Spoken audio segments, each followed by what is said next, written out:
খাই না তেমন একটা, ভাতে টাতে কিছু খাই না, শুধু ওই তরকারিটা হলেই খাই। তো দেখো এতগুলো ঢ্যাঁড়স শুধু আমাদের গাছে হয়েছে। আর আলুগুলো আমি রুম থেকে নিয়ে আসলাম, আমার ঘরে মাটিতে আর কি আলুগুলোকে আমি রেখেছি, কারণ মাটিতে রাখলে আলুগুলো ভালোও থাকে। আর তার সঙ্গে আলুর মধ্যে আর কি মানে শুকনো হয় না আলুটা, এক কথায় বলতে গেলে। তারপরে হচ্ছে আমি ঢ্যাঁড়সগুলো কাটছি আর তার সঙ্গে আলুও কাটবো। আর মশলা তো ফ্রিজে একদম আদা রসুন বাটাই রয়েছে, শুধুমাত্র পেঁয়াজটা কাটবো। আর ওইদিকে একটা ভূতের আর কি মানে হরর স্টোরি চালিয়েছি, আমি তো সারাক্ষণ হরর স্টোরি শুনতে থাকি। তো সেই ভৌতিক গল্পগুলো শোনার আমার অভ্যেসটা শুরু হয়েছে যখন কোভিড এসেছিলো তখন থেকে, কারণ কোভিডের কারণে সারাদিন বাড়িতেই থাকতাম।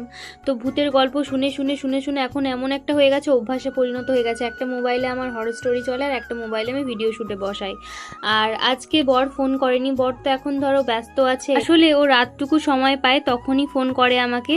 আর এমনি টুকিটাকি মোবাইলে মেসেজ করে, এমন বলবো না যে করে না, মাঝের মধ্যে ফোনও করে 1 মিনিটের জন্য। কিন্তু যদি আমরা একদম ফ্রি স্টাইলে কথা বলি সেটা হচ্ছে রাত্রিবেলা।